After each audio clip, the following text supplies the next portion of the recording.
Good evening, everybody. You're most welcome this evening, wherever you're tuning in from around the country or elsewhere.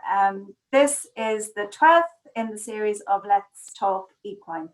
And I am really delighted to be joined here this evening by Andrew Mahon, Master Farrier, who's based near Ashbourne in County Meath.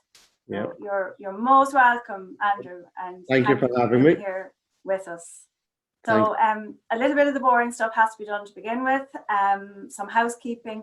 This webinar is being recorded, and the recording will be made available on the Teagasc website in the coming days. That's on the basis that technology, as always, as I say, that works and does what it's supposed to do. So www.teagasc.ie/Let's Talk Equine. So viewers, this evening, you are so welcome, and I'm very grateful to you for being here with us this evening. And I would like to encourage you to submit your questions. At the bottom of your Zoom screen, you should see a Q&A tab, and you can use this to submit your questions during the course of our conversation here this evening. Those of you who use the raise a hand function, I cannot respond to the raise a hand function, so just beware of that. And I know, Andrew, you're very much, you like the interaction, and you'd love to hear people submit their questions this evening. I do. So we know we're on the right track. Exactly. So look at, you qualified as a farrier in 1992 from the College of Farrier in Hereford in England, is that right? Right. And the mouthful then, the diploma of worshipful company, the diploma from the Worshipful Company of Farriers, and I cannot seem to say it anytime I go to say it.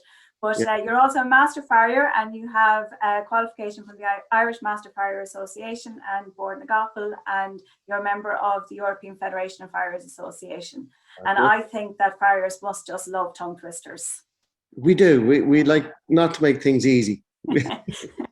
So you're in the business over 30 years, and you're the third in 4 generations of farriers in the family business. They served the horse for over 100 years. That's right. That of itself is something to talk of. And if we're trying to synopsize it, I suppose your job includes remedial shoeing, you do sales work, and of course there's the wide array of the A, B's and C's of trying to keep the everyday thoroughbred and sport horse on their feet. Yes, to get the best out of the horse and everything above. Yes, that's it. And I gather also that you, as part of a team, that you lecture at the Farrier School. Yes, and I'm privileged to do that, and it's a great thing to pass on knowledge and to see the future of farriers coming into the trade, and to see what they can contribute. It's great. Yeah, super. And you also lecture to the upcoming vets as well at UCD Veterinary Hospital. That's right. Yes. Mm-hmm. So look, I suppose the other aspect that I very much sensed from you in my conversations with you previously is that teamwork is something that you are passionate about as well too, and that you believe strongly in. Yes, for everybody, because everybody is a major cog in a big wheel, that we all have to work together. And it's a thing that we, as farriers, horse owners, grooms, riders, vets, down to the feed of the horses, down to the chiropractor, the dentist, everybody, that we all work together, because it's to get the horse happy, to get the horse healthy, and to keep it sound, and to get the horse, if they're happy, they're sound, they'll perform to the max of what they're able to do. And it's something that we have to understand: teamwork, working together, pulling together in the one direction, communicating together. That's what it's all about. Yeah, clear communication is so important in many of these instances. Yes. So look, this evening we are actually going to talk through a couple of slides, but in essence the plan is, I suppose, to start off with a discussion around foot care and around, I suppose, the care of the foal, and around, you know, looking at, I suppose, you know, looking forward in the sense of perhaps sales activity, or, you know, really at the end of the day, sales aside, it's about the athletic career of the animal for years ahead. So, you know, that's the conversation that we're going to start up this evening. And while I'm just getting set up with screen shares here, because I'm in a slightly new Zoom platform than I had been in previous weeks, so excuse the fumbling that was happening this evening to everybody in the earlier stages. So whilst I'm just getting that screen share going, Andrew, you might just talk to us. I just interested in your perspective in the sense of, in 30 years working as a farrier, you know, how much or how little you feel has changed in that time. And I'll set up the screen share here. Fundamentally and basically everything has stayed much the same. But what we have to do as farriers nowadays is to understand modern materials, modern ways, and interacting that with the ways that have been passed down to us. Like my father traveled all over the world. He seen a lot of things. He taught a lot of things. And it's taking what he passed on to me and using that in a way that I can and meld with modern technology to make things better for ourselves, for the horse, and to keep things to simple and functional prospects. And the likewise goes with shoes of different materials. The likewise with pads. We have different types of plastics, acrylics to repair the hooves. Things have come on an awful lot in recent years compared to what we had even 20 years ago. They've come on leaps and bounds. But again, it's understanding how everything works, how we can make it function in a healthy and, you know, safe way for the horse. And also everybody wants the best. Everybody wants perfect. They can't really understand that nature doesn't want to give us perfect. It wants to give us an individual. It's how we work with that and to get a happy balance for the horse to be happy, horse to be comfortable, and how it can function. And understanding those, how it works, how it's put together as a whole horse, not just the limb and the foot, but how everything works together. And how as a farrier, we work with the limb, how it moves, how when the foot falls, how that absorbs concussion, gives a braking mechanism to the horse, how it affects the joints, because if we have a crooked horse and the joint is under pressure, it's only inevitable that the horse is not going to be comfortable. It will compensate too much and it can do damage to ligaments, tendons, and the horse is not going to function the way it should. And a simple thing of putting a shoe on unbalanced, putting the wrong type of shoe, even studs can affect that balance, and therefore not just the foot, it can affect the whole limb, and the horse then will not function to its max comfort zone, its ability. Because like ourselves, if you're not comfortable, you're not going to be able to move. And that is the truth of it. That is the simple basic truth. But so the old adage of no foot, no horse is, you know, it's very much a truism. It is a truism, and unfortunately, when people figure that out, it's usually too late. And no, it's a craft, it's an art, and it's something that nobody knows everything about it. We can know a lot about it, but definitely you can't know it all because it's changing with modern technology that the veterinary surgeons are able to use, of scanning it and ultrasound and x-rays. It's getting better and better every year, which is brilliant, because once we can identify what a problem is, then we're a step closer to coming with a solution. You're going to talk to us anyway this evening a little bit about, you know, your thoughts around we're going to start talking about foals, and I suppose the first question on a lot of people's tongues is, you know, when is the right time to start with foals? We always get these questions as farriers, when should I look at foals?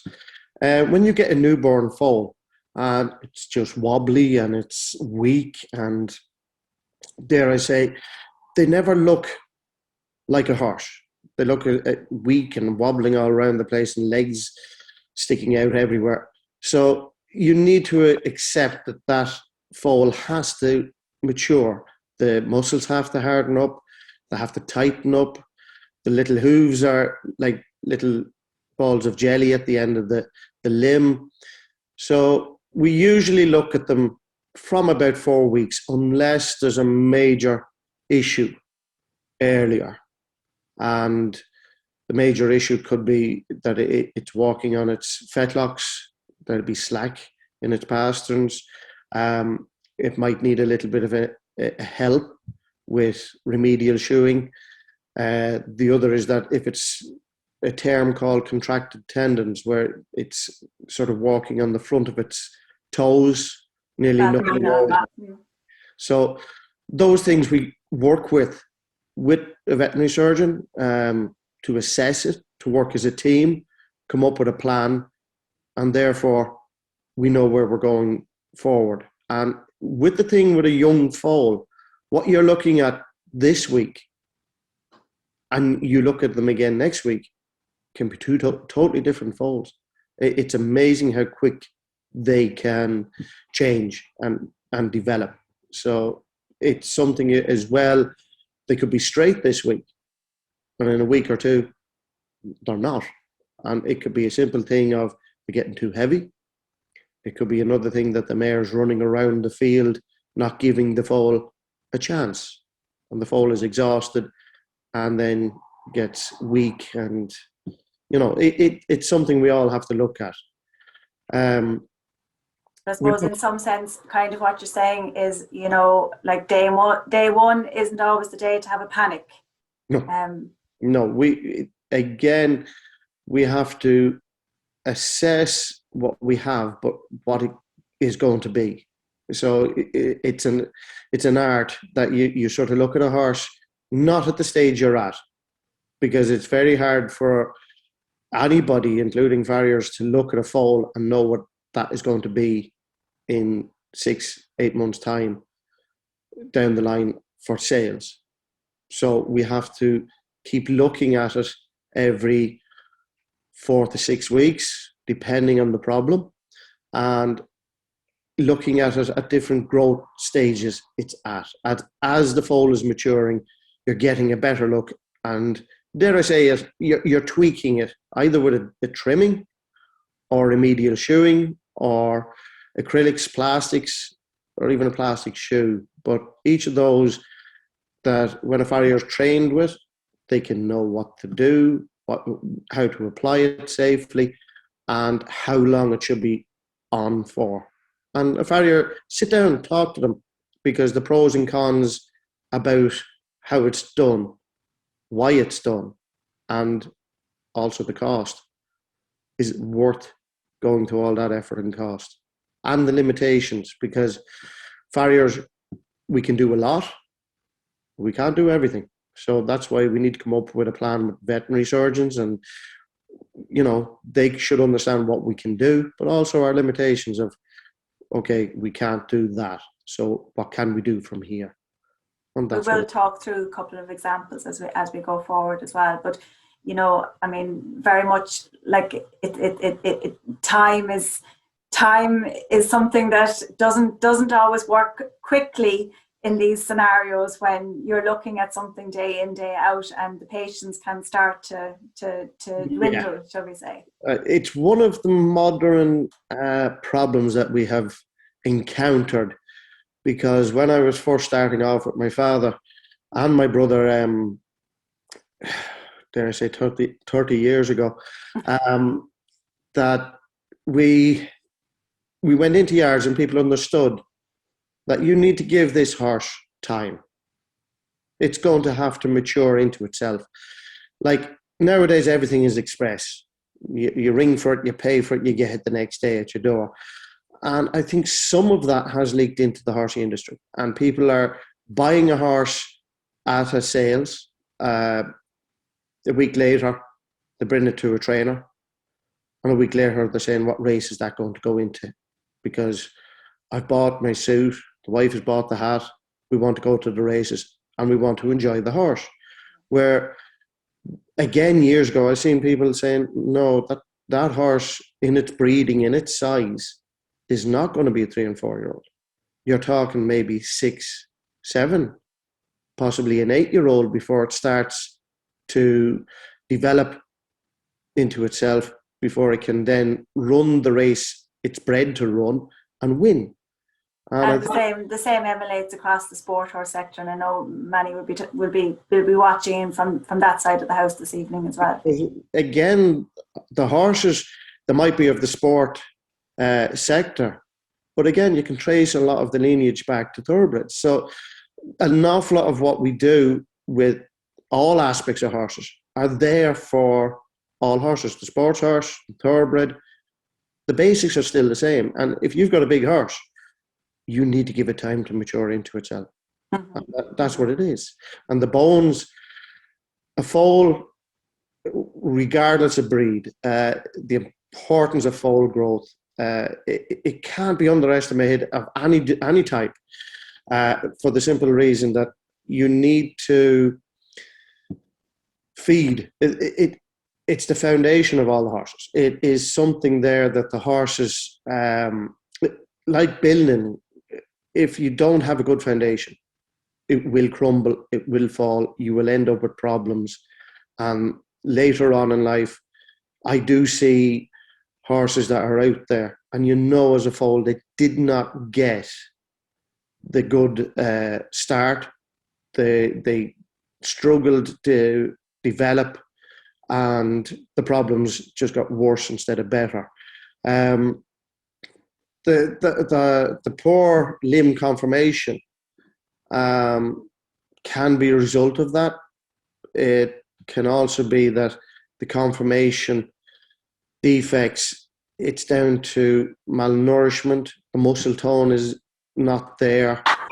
So, as I say to everybody, with respect, you put the proper feed into a foal. It mightn't be bulk.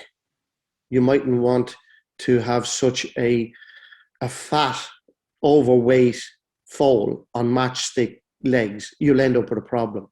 But there's so many options out there now with balancer type products and what have you as well, that you don't need to be putting all the energy in. You can actually deliver on the vital nutrients without going that road. Exactly. Like a cup full of the proper nutrients is better than a bucket full of bulk, because you'll only end up, and many a time, especially coming to sales, that horses are being prepared for the sales, especially foals and yearlings. There is times that I go and say, you're going to have to cut back on the feed, because as we see with the bone growth, it grows at particular areas, and these are called growth plates. And they close, you can see it there in red, A, B, and C. So from C and B, they grow, and it seizes, meaning it stops, it hardens into bone, solid bone. And therefore, we know that it's roughly 3 to 6 months they stop. And it can differ from horse to horse, but you're usually looking at that. And B and A, you will hear of something called epiphysitis. And this is where you get a reaction in the growth plate, and where a bony intrusion would come, and you will end up with one side of the bone being longer than the other. And this is called, as I said, epiphysitis. And what that takes, you can make the horse lame. It can be a bad reaction. You can feel a lot of heat in the joint, but you will notice like a swelling in a particular area. Horse can be rather crooked because of this, because you'll have one side of the bone longer than the other. As farriers and owners and breeders, it's essential that we all know the time frame we have. we try and prevent this from happening, that if you have too heavy a body of a foal and the legs are struggling to carry it, the ground gets hard, it's running around the field, you will usually end up with a reaction of epiphysitis because too much pressure is put upon the growth plates, and then you'll have issues. As I say, we need to know these time frames, because we need to know, as a farrier, can I fix it within the time frame I have before these C's stop growing or just become bone? And Andrew, in your experience, do the rate of closures of growth plates, do they differ between the breeds? I mean, like in a general sense, when you pick up a book and they'll say, like you have here, 3 months to 12 months, and the lower down, the earlier they close, But like if you're talking about an Irish draft versus a sport horse warm blood versus a thoroughbred, is it equal? It is approximate, but you're only talking maybe a month. It is approximate. So I suppose kind of I suppose like kind of a follow on from that in a way is, like do you in practice, do you tend to treat sport horses or warm bloods any different than how you treat the thoroughbred, or is it, and I'm generalizing here, but is it more of a case that owners can have a different approach, and a different, I suppose, mindset about early interventive or non-early interventive, and what they're prepared to actually invest in early interventive? Well, I'm throwing a lot of little things in one. And I think I know where you're coming with it. Yeah. Is that, yes, unfortunately, some people are of the view there that we let nature take care of nature. And so therefore, as soon as the foal is born and it gets its injections, and then the weather turns and they are put out on grass for a couple of months. And then, okay, we let it be what it's meant to be and bring it back in. The trouble is, by the time you bring it back in and you notice that you have a limb deformity and you've got a problem, you could end up that it is basically too late to do anything about it. So that's why we assess the foal, we keep on top of it, because as I said earlier, you might have a foal that is 100% straight this week, and in 2 or 3 weeks' time, I get a phone call to say, I'm not happy with this foal. I come back and you're looking, saying, what's happened? It's not the same foal I seen 2 or 3 weeks ago. Your other question there, I treat all horses the same. I treat sport horses, thoroughbreds, Irish draft, Connemara ponies, Shetland ponies. They're all the same, and they're all priceless, because people who say, oh, do you know how much this horse is worth? The same as what it is to Mrs. Smith up the road, who thinks the world of her pony. It's priceless. That's the way. That is. And you mentioned there about the assessment of the foal. Like, how important is it, the kind of surface and the area in which you actually get the opportunity to assess the foal? Oh, that's very important, because we have to, like, looking at a foal or a yearling out in the field with grass or soft or anything like that, give us a chance, because I say to people, you don't show somebody who's come to buy your horse out in the field, out in the muck, and you can't see it properly. So you're guessing. You're paying good money for a farrier to assess the horse, at least have it in on a level surface. Dry would be nice, clean would be very nice, but we have to understand this is Ireland. It's dry 1 minute and mucky the next. We understand that, but if you can have it relatively clean, on a relatively clean surface, well lit, not dark, that we can't see what we're doing. We're not magicians, and we want to take ourselves, we're professionals, and we want to take the guesswork out of it.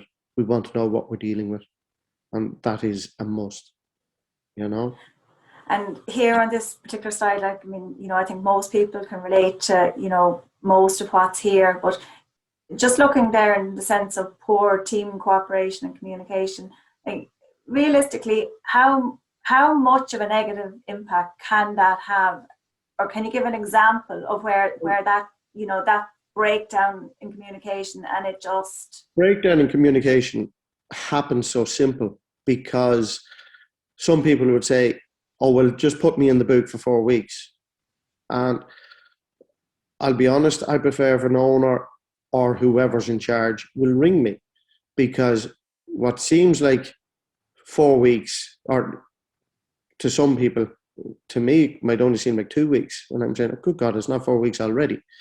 But what we're saying with poor team communication is that if I come across, as we have there,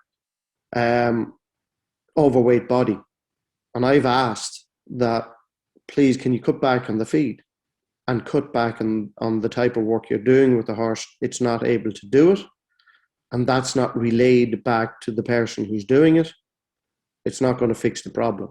Likewise, if I ask for a vet to come in to have a look for a particular problem and they're not contacted, again, we're time sensitive, that if I go back and it's too late, and I said, well, why wasn't a vet called? And they said, oh, I thought you were going to do it. Don't assume anything.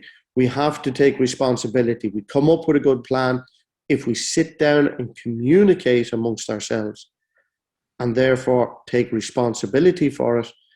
And many a time I've been dealing with horses, and out of the blue, the vet will ring me and say, listen, they got in touch with me. What is the problem? And what do you want me to do?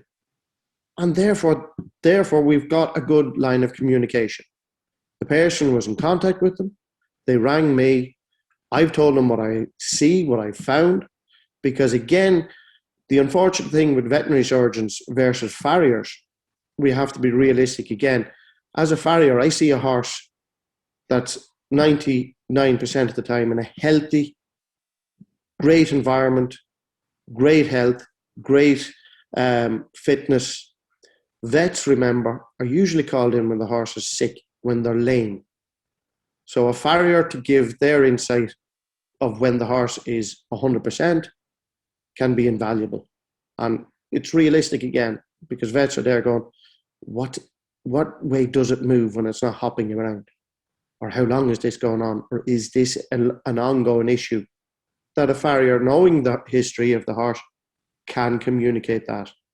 And in some cases, it should be, if it's a groom that's in charge of the horse, the owner might see it once every month, where a groom is there every day. They know the horse better. Likewise, if I ask a groom or whoever's in charge of the horse, I'll try and get as much history of that horse to get a good picture to see how long is this going on?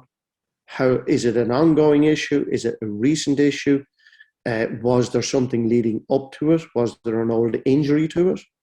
All these things have to be taken into account, and likewise pass that information on. And it's imperative.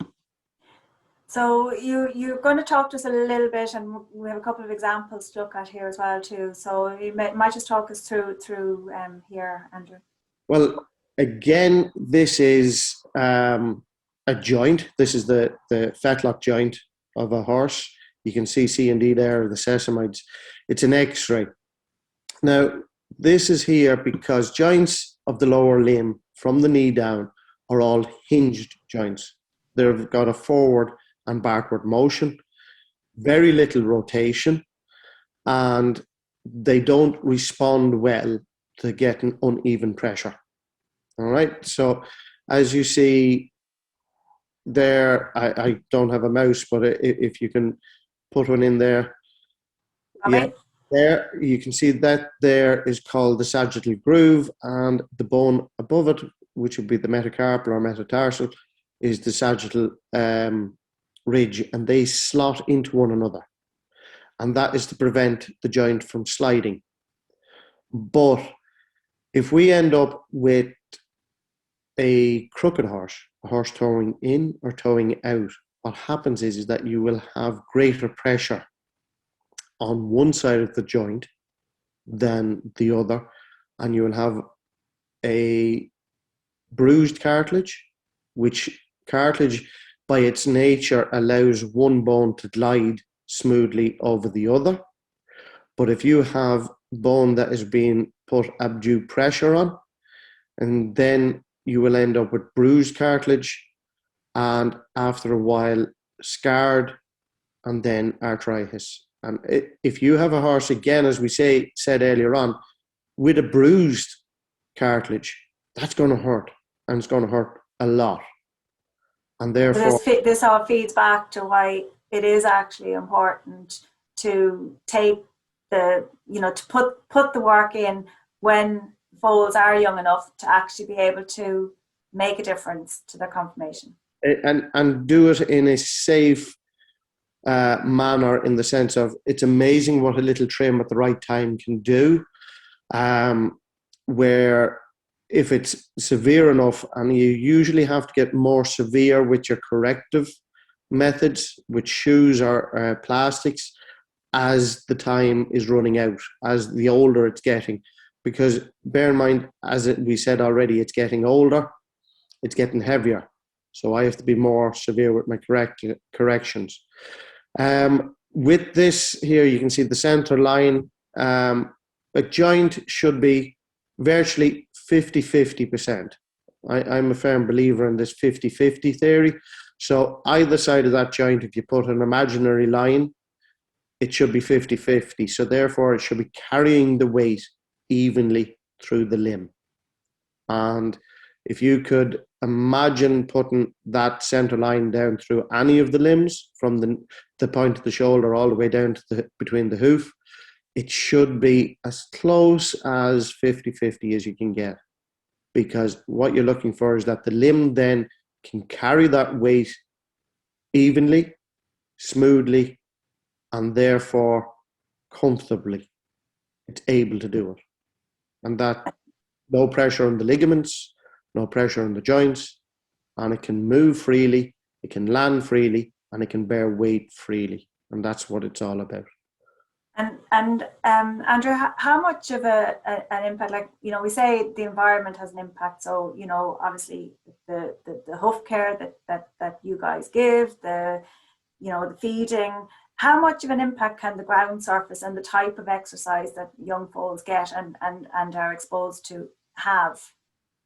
The environment is huge, because at this time of the year we have soft ground, and with that soft ground, it's got its benefits and it's got its drawbacks. The benefits would be that it's not giving any type of concussion problem to the limb, because it's soft. You couldn't get better shock absorbent ground if you looked for it. But with the same thing in mind, they're slipping, they're sliding. And if we're trying to do any type of a correction work by rising one side of the hoof more than the other to try and alleviate pressure on the growth plates, by being out in the field, it's having no resistance to the pressure. So therefore, you're not getting any correction. So there you would have them standing on a firm surface, a dry surface, and the earlier you can get it and have them standing in the stable with the mare, depending on their age, is that you could be only talking maybe 2 weeks as a small foal versus 3 or 4 months as a mature foal. So the earlier you can get it in a proper environment, that you're getting resistance to the pressure. You also have to bear in mind the ground at the moment, it's beginning to dry up. So if you've got extensions on, they're going to be sucked off, because the ground is going to suck off any type of an extension that's there, regardless whether it's going to be beneficial or not. And if you damage the hoof, well, you're back to trying to repair the hoof, and you're back to trying to apply correct pressure in the correct area you need it. So you could be undoing an awful lot of what you've accomplished. Yeah, yeah. That's the danger. So you've a couple of physical examples here, photographs. This here would be the epiphysitis we mentioned earlier in the growth plates. So that's just above the fetlock, and you can see it's quite proud, it's quite prominent. You can see the swelling there, and there's you can see, because that has somewhat squashed or collapsed on the inside, the outside, the opposite side there, you can see it's longer. So that foot was actually toeing in. So as a farrier, what I would do, I'd be putting an extension on the longer side. Why I do that? Because I'm trying to slow that side down from growing, opening the joints on the inside, taking the pressure off the epiphysitis there, allowing that then to grow and catch up with the outside. And a simple corrective shoe, you can actually hear this one, or not here, you can see on this slide, you can see the epiphysitis there on the inside, and you can nearly see the bend in the limb. And that's what you look out for. If you were to put your hand on that, you would feel quite a lot of heat. The foal was lame. It was standing in with the corrective shoe. And again, it was only in for about 2 or 3 weeks. And then we had it back out on a small paddock. It had lightened off the weight while it was in. But if we didn't do that and left it to its own device, it would have continued to get worse. And therefore, it would have been not fit for what it was bred for. And it would have had a retirement too young, too young. Again, here we have a before and after. So you can see on the before slide in the red that on the ground, you can see where the pressure is on one side more than the other. Inside the hoof, we have a very complex, wonderful complex of weight-bearing structures, shock absorbent structures, and also it aids in the circulation. So if it doesn't be given the chance to weight bear correctly, you will have on the side, you can see there, that is very tight. There, you will have bruising. With bruising, you have swelling. The hoof does not expand like a joint, like skin would. So the swelling will affect the inside of the hoof. If the horse does not bear weight correctly, it will have its foot off the ground, and you can then end up with a foot that is smaller in size than its opposite. So the near fore could be smaller than the off fore because of the swelling inside. You can see there also on the joint where you have pressure more on one side than the other. Problems here could be reoccurring infections, because you could have it with the bruising, the swelling can't go anywhere, can develop into foot abscess. You could then end up with what's called a side bone problem, and that is where the cartilages of the hoof will become bone, because with constant concussion problems, they get damaged. And as we spoke before, the joint themselves will start bruising, and you could end up with what's called ring bone, and that is bone growth on the bone, on the joints, and that itself is a form of arthritis. We don't want any of that, and it can be a simple thing of this horse not being trimmed often enough, the horse barefoot and wearing one side more than the other. We put shoes on to protect the hoof, to protect the wear of the hoof, and it gives the best or the nearest thing to nature, to allow the foot to function as nature has intended. And I see a lot of people trying the barefoot. that's fine. As farriers, we encourage horses to go barefoot for a short period of time when they're not doing a lot of work, or if the work can help it in the sense of that it's not going to do any damage to it. But we do apply shoes on horses to aid the function of the foot as well as the horse, to make the horse comfortable and to protect it. But the type of shoe depends on the type of work that we're going to put the horse through. So I know we're deviating out a little bit away from the FOALs at the moment, but it no harm in some way. I want to take a break now in a second to go out and check the questions that have come in. But there was a question that was submitted to me in the last wee while, in advance of the webinar, and it was around, and you mentioned there, around bruising and abscesses and so forth. And you know, this particular individual asked a question in relation to, you know, the situation where you have animals like young stock and brood mares that are out for much of the year, if not all of it, and you spot an animal lame out in the field, and I suppose the first suspicion is, you know, possibly stone bruise. And you know, the question came in along the lines of, well, you know, you spot the lame horse, you suspect the stone bruise.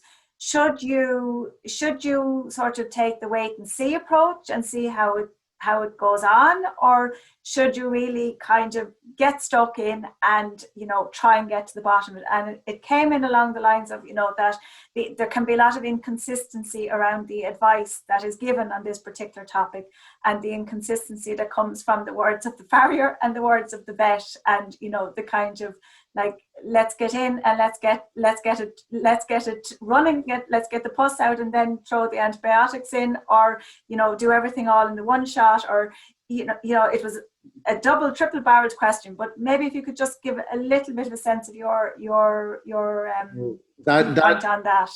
And yeah, I'm going to pop out while you're answering that and have a look and see what else is there. Well, basically, that is a tricky question, because you've got different professions giving different opinions. Some farriers and vets, and I will emphasize to everybody there, and vets will agree that if you give antibiotics, it might not get the abscess to go away. You might prolong the healing, because it might just keep it at bay. But let's keep it simple. Let's go back to basics. And this is where I always say to everybody, you can overcomplicate it by overthinking it. Let's go back to basics. If you see a horse that's lame out in the field, it could be that it has stood on something. For example, a nail, a stone. There could be something as simple as a stone stuck in the foot. So you go out, you catch the horse, you get somebody to hold the horse. You don't do it on your own and then wonder why you got kicked. You have somebody there to hold the horse as you pick out the foot. As I say, it could be something that with the clay has just got stuck in the foot and causing uncomfortable pinching in the foot.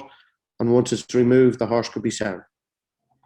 Or it could be a foreign body of a stone, a nail, or anything like that stuck in the foot. That's when you need to ring a farrier or a vet. If there is a nail stuck in a foot, fight the temptation to grab a hold of it and pull it out, because we need to have an x-ray to find out how far that nail has gone in, because there's no point pulling it out and then wondering, did it go into the joint, did it do damage, or anything like that. So you can put a bandage on it while waiting for the vet to come. Once the vet has seen it, taken an x-ray of it, then you know, as this is an x-ray here, it would show you how far it has gone into the hoof. Has it gone too far in? Has it done damage?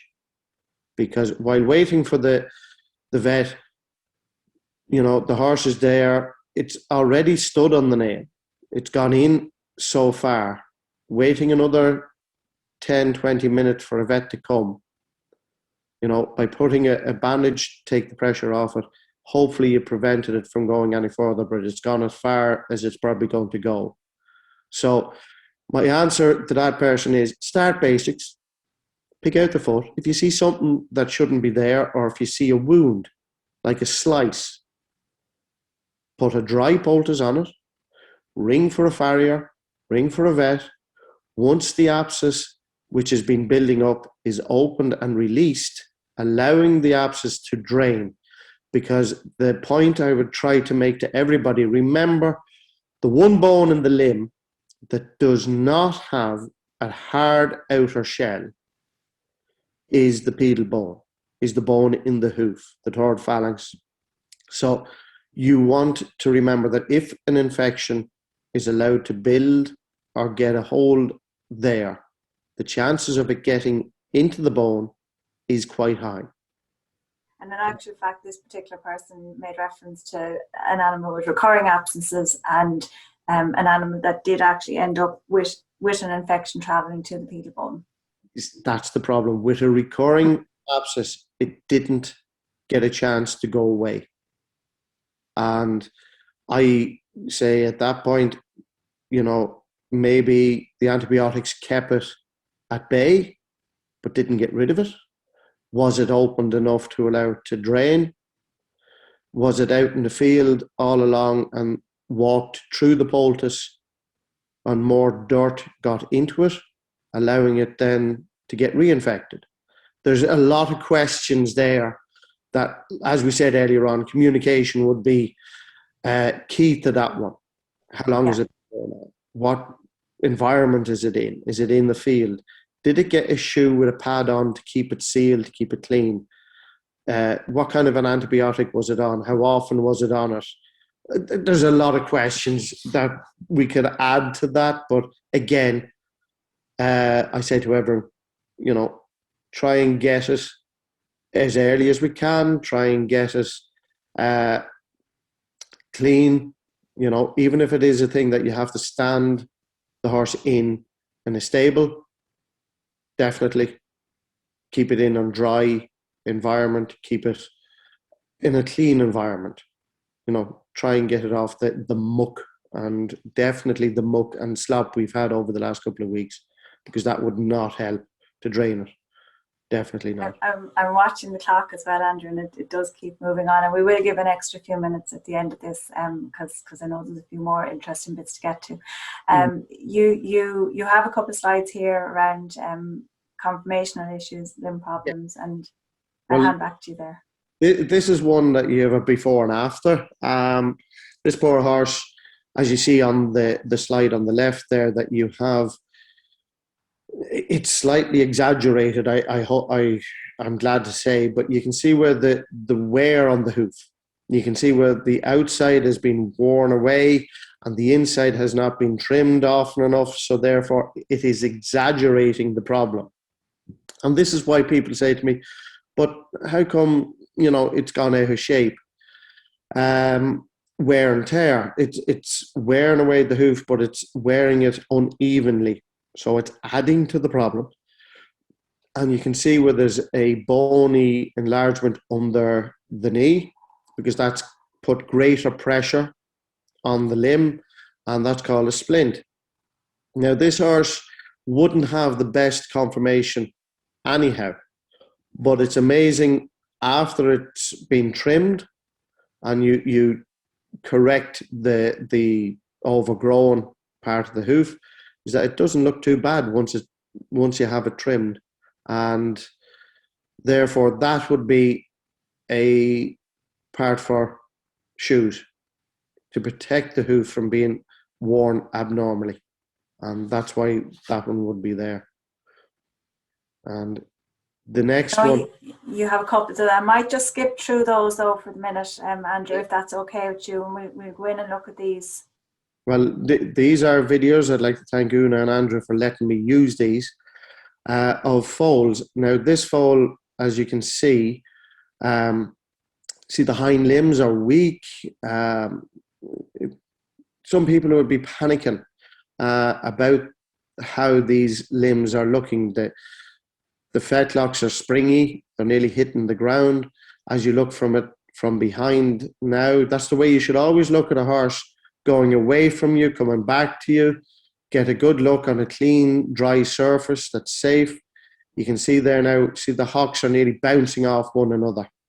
So again, that's the way the foal was lying inside the mother. It was lying in that particular manner. So when it was born, it was a lot worse. So I always take solace in that it was getting better. Now, again, this one is roughly the same age, but you can see how its hocks are stronger. They're not wobbling as much. And as the foal comes back to you, you can see a good look at its front limbs. You can see it weight bearing, not a bother. It very good, very straight through the limb. Again, you could argue and say, oh, it's a little bit turned. Yes, they're all going to be a little bit turned. A little tweak here and there, but that foal to me, there wasn't a problem at all. And the other foal that we seen the first time, with a little bit of help just trimming, and we were able then to allow it to mature, strengthen up, and about 6 weeks after that, the first foal was just like this one. There wasn't a problem on it. And it was just, again, the right time, looking at it. The Andrew and Una there, very good at managing horses. They gave the supplements and vitamins the horse needed, and there wasn't a problem on it.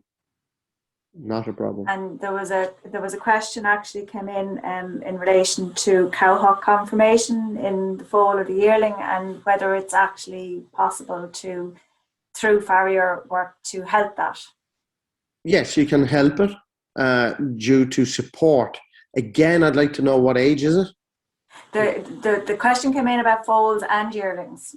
Foals and yearlings. Well, foals with farrier treatment we can do more with, because you're dealing with a younger growing foal rather than a yearling that has done most of its growing. But again, it's strength wise, yes, we can help it, yes.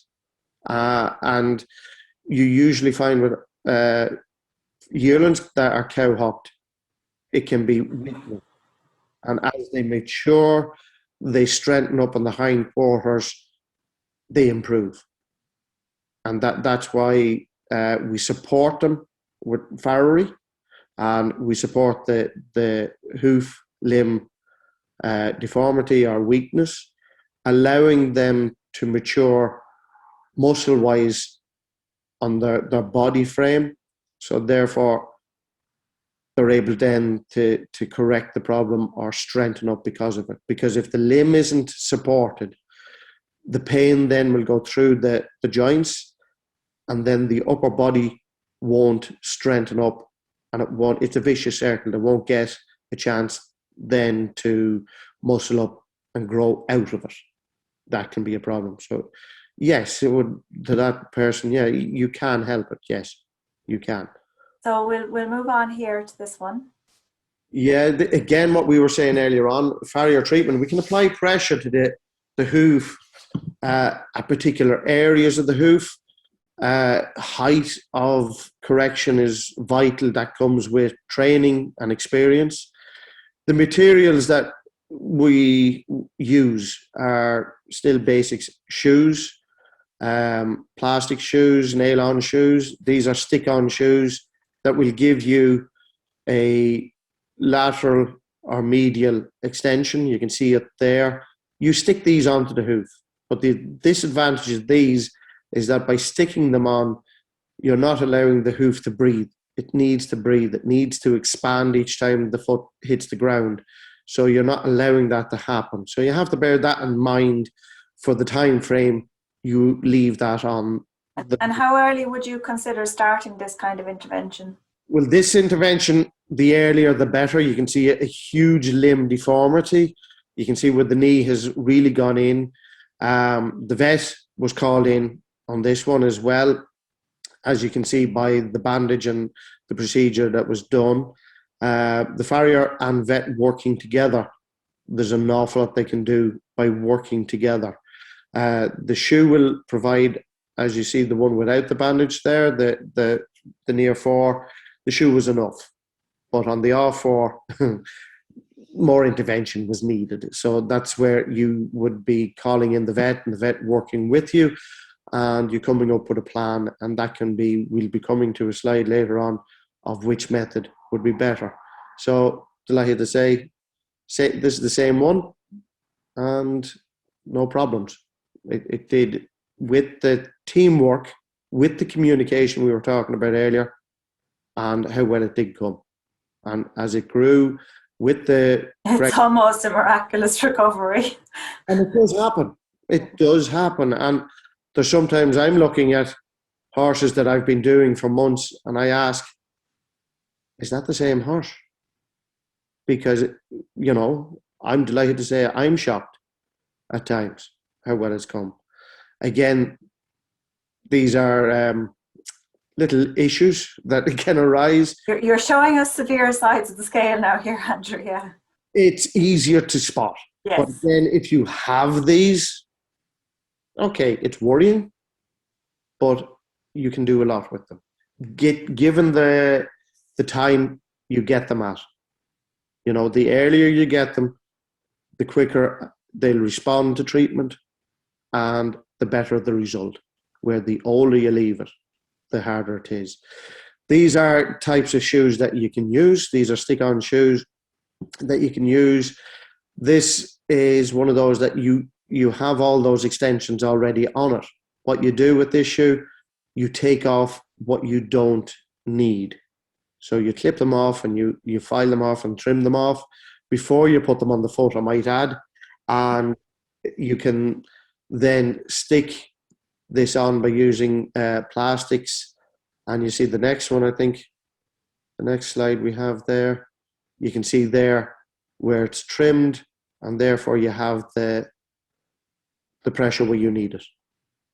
And that's the glory of those. That'd be a toe extension, the version of it. And they were a great invention, but again, we can use different methods of plastics, shoe extensions, and they all work. And each farrier will have their own preference. Each farrier will have their own favorites and pet hates. So again, it's down to the individual farrier. And the conversation. And the conversation. And you know, I don't say one method is better than another. It's up to the individual farrier. And just before we move away from the likes of the angular limb deformities there was another question that had come in. In the case of a mild angular limb deformity, should the newborn foal with a front limb, mild angular limb deformity be stabled? And how soon should such a foot be trimmed to correct? Now, we're not talking about severe here, we're talking about a mild case. Yes, you will have foals with mild limb deformities. As I said earlier, you'll never get a perfect foal. If you do, there's something going to go wrong. That's the simple laws of physics and luck. But yeah, you can trim the foot at about 4 to 6 weeks old, just a little trim. And if it's only mild, you know, I would be saying no, you can let it out for a couple of hours with the mare to keep the mare's head right, keep the foal, their head right, in getting the exercise to allow them to strengthen up.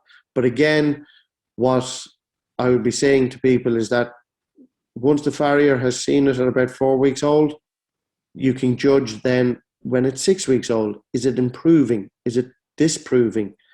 Do we need to look at it again at 8 weeks old? You get a better look at how it's forming and is it going to become a problem. That person, I would say, get your farrier to have a look at it now. Even if they do nothing, they know what they'll be looking at in 4 weeks time. So you can say, is it improving or disproving? So that would answer the question. Yeah. And there was another then in around a foal with weak hind pasterns, and should should or would you recommend that in that instance the foal be turned out in a small paddock or stabled? Again, depending the severity of it. I had one there about 2.5 weeks ago. I had to put heel extensions on the foal. It was standing in for a week and a half, and I'm delighted to say we were able to take them off, and the foal was back out in the field. Depending on the severity of it, if it's walking badly on the pass or nearly the fetlock on the ground, you might need to get extensions on it and stand it in. If not, if it's just weak, you'd be surprised with a week with a little bit of controlled exercise out in a small paddock, and go back and have another evaluation in a week's time of it. You'd be saying, do you know what? I don't think that's bad at all. I think that's going in the right direction. So therefore, and making sure as well that the mare is settled and not running the legs off the foal as well. If the mare's running around the field, being let out looking for her companions, and the foal trying to keep up with mammy, and then you're there going, well, we're going round in circles here. You're not going to get anywhere. You need to confine that mare that she can't run around. So when the mare goes out, or bring a buddy up to join her. Yes. Yeah. That's it. Yeah. Why stable rest? Well, that is, as we've already mentioned, it's a very difficult job. Farriers make shoes. A lot of them are custom made just to that particular foal horse with that particular problem. We don't want them to lose it. It's after taking us quite a considerable amount of time and effort to make it. So if they go out into the field, especially this time of year, it's very disheartening as a farrier that I've put about an hour making that shoe, maybe 2 hours making that shoe. I've gone to great length to get it on that hoof safely. The foal probably not being very cooperative getting it on. Then when I go to the gate to get out, to open the gate to go home, I meet the foal at the gate in the field beside me, and I'm going, what was the point? What is the point? You've wasted my time. The foal is not going to get better of it, and it needs a resistance to the pressure, because if it's in the field, that pressure I've put on to correct the problem, it's only sinking into the clay. It's not going to do anything. So therefore, it's not going to help the limb to correct. It's not going to help it to grow correctly. And heaven forbid if it loses the shoe or the plastic, you run the risk of wrenching the joint, ripping hoof off that you valuably need, and therefore it's only going to take an awful lot longer to try and correct it, if possible that you can correct it. And the cost, it's only going to escalate, and therefore the owner is going to be given out saying, well, it's after costing me €200 or €300 to get this far. And you're going, well, if you did what I asked you in the first place, we'd probably be there. So no, I'm not getting at anyone in particular, but you've had the experience, we'll say. Yes. Just maybe a couple of comments then in relation to, you know, where surgery is a necessary part of the treatment package. Yes, because as I showed you on some of the slides there, is that Farrier, we can do an awful lot, and it's non-abrasive in the sense of what we do is that you're not cutting anything, you're not drilling anything, you're putting a shoe on, and if the shoe isn't enough, or if you deem it is not working, you can change that shoe. So it's not, you know, hopefully irreversible what you've done. Surgery, sometimes when it's so severe, it is the only form to go down. And working alongside some of the best vets in the country, I've had great insight of what can be achieved, what can be done. And it can be, I know this looks bad, so if anybody's watching it, it's not as bad as you think. What this is a screw put in, not a chipboard screw or anything like that. They are particular surgical screws that is used on humans all the time. And this is put in. I have a few. Yeah, unfortunately. So this screw was put in under anesthetic. So it wasn't done as any cruelty or any damage or any pain done to the horse, under anesthetic. And you can see the opposite side of the screw where the epiphysitis has sort of swollen, and you can see where it has what I'd say pushed out. That's bone. And the screw is put in on the long side. So when the bone now will grow, it will grow in a way that it will catch up with the longer side, and then we will reassess it after a couple of weeks and remove the screw. Again, this is the same theory behind a particular problem. This one is very tricky because you have opposites. So you've got, let's say, the outside above the fetlock and the inside below the fetlock. So this is, with corrective shoeing, we're good, but we can't do both sides at the one time. So this is why you would do a staple effect. So it's a plate and two screws. These were used to get well above the growth plates, so you wouldn't have any interference with the growth plates. And both of these were working on different issues at the one time. And therefore, with Farrier, we couldn't do both at the one time. Again, you can see here where the screw has been put in and the reaction of the bone around it. So you can see where the two small arrows are. You can see where the growth plate is opened, and where the screw has been put in, it's actually too tight. It's brought it down. So again, it's, I won't say a fine art in the sense of it is definitely a surgeon's skill to get it right. And that's why working with good veterinary surgeons down through the years, I'm proud to say I've worked with a lot of them, a lot of the best, and I've learned a lot with them and from them. So I hope to learn even more from them and work with them and come across things that we can fix in the future, because I love to see the results at the end. Now, there are still a lot of questions here that I haven't managed to get through.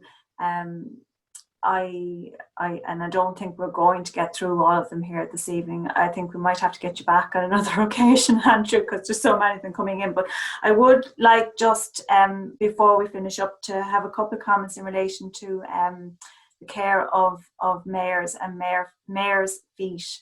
And obviously at this stage in the year, I'm particularly conscious that, you know, there's a lot of pregnant mares and mares that are getting progressively heavier. And, you know, with that, you know, some can tend to get a bit footy. And, you know, I suppose the question arises, you know, what are the kind of situations with mares where, you know, I mean, please look after their feet as far as the trim is concerned, but B, you know, where you might need to even consider putting front shoes on. Yeah, well, a lot of people would consider the front shoes, full stop. Once a mare starts getting heavy and foal, we're coming into the winter months. The ground is not very friendly. The clay is getting soft. Stones are coming up. Mares tend to have flat feet. Not all of them, but there is a percentage of them out there. And that's due to carrying a lot of weight. Horses in general will carry 60% of their weight in front compared to 40 behind. And that's why you'll see horses shod more so in front than behind. And heavy pregnant mares getting heavier as they're getting closer to their due date will end up getting plenty of pressure and stone bruises, abscesses because of flat feet. And mares can have a tend when they go out with other mares to run around until the pecking order, the alpha, is established and you can end up getting bruises. You can end up getting punctures with the ground. So shoes, definitely we do apply shoes in an awful lot of mares to keep them off the ground, in the sense of that protection, to allow them to be comfortable. Because again, with mares heavy in foal, if they get an abscess, it's not uncommon even in late stages that they can abort, because they're in pain. Nature's looking after itself and saying, okay, we need to look after the mother here. The stress. Yeah. And you do have to keep that in mind. You do. I'm just going to try and throw another one or two at you here. Just wondering, with the horse who hasn't been corrected as a foal and you come to competing and he's toed out, do you try to correct it to make it look better, or is it best to shoe the horse leaving the natural conformation? What's best for the joints in the long run? What's best for the joints once they have finished growing, is not to apply corrective pressure. But in saying that, what I do, I shoe to support. So what I can do is leave the shoe, because you will usually find that with a horse that is, sorry, was that towing in? Sorry, I've moved on. Towed out. Towed out. What you'll find at that point is that there's greater pressure on the inside of the hoof, and you will end up with a shorter hoof on the inside, or even a what's called a right foot, meaning that the hoof wall is sort of collapsed. Therefore, I would shoe with shoeing the putting the shoe a little bit wide, tapered off, that the horse can't stand on it, that it's not going to do any harm to itself, but using the shoe where the hoof should be, not putting any pressure on the joints. Therefore, the weight bearing of the hoof is good. The conformation possibly won't look as bad, and you're not trying to put abnormal pressure on the joints, putting stress on them and making the horse lame. So that's what I'd be recommending. Okay, great, Andrew. I'm going to try one last one. I think this has to be at it now, because we're heading into quarter. In the situation where you see that the horse has been trimmed very tightly, should the situation arise in the first instance where horses are trimmed so tight that they are footy immediately post, being trimmed? No. As a farrier, we look at the horse. You have to think about, when we're trimming it, has it got an excessive amount of hoof? Is your farrier trying to correct it? I'm going on the basis that this is just an ordinary trimming, that the farrier is not trying to lower one side more than the other to correct. So the way it is that, no, you should always leave a particular amount of hoof to carry the horse safely, to give wear to the hoof. You should not be taking excessive amount of hoof away. It's known as an economy dressing, so therefore the horse doesn't need to be dressed too often afterwards. I don't like it, no. Personally, I would leave a little bit of hoof there to allow the hoof to have some wear, to have some protection, and to carry the horse safely. So it's short-term economy, not long-term economy. Yeah, that's basically it. Yeah. So look, you've been great. I actually could sit here for another hour probably, with what questions have come in and what questions I have in front of me here, and we could still be chatting. We can't get everybody. All good things come to an end. Isn't that what they say, Andrew? That's it. Thank you for having me. I hope people have got some insight into the trade. I hope that they've got some answers to their questions, and I thank you so much for having me on to share. Pleasure having you.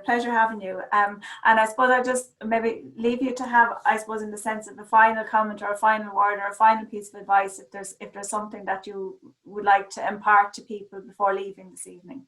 Yeah, don't overcomplicate it. Keep it simple. Communicate with your farrier. Talk with them. Get as much information to them and from them, and if need be, join others in the treatment of your horse. be it vet, be it farrier, be it chiropractor, be it dentist. We're all there to make the benefit best for the horse. And the horse, if the horse is winning and nothing's happening, the team is working well, and that is what our goal is there for. And I definitely think there's room in the future to come back and build on what has been the starter in this conversation this evening, because it's impossible to get it all in one sitting. So my thanks to you, and appreciation for you giving up your time on this March evening. It is appreciated. And to all viewers who are still with us, the next Let's Talk Equine is on April 6th, same time, same place. So until then, I bid you good night and thank you very, very much. So there is the abrupt ending now with this Zoom, I'm afraid. So good night. Thank you, everybody. Good night.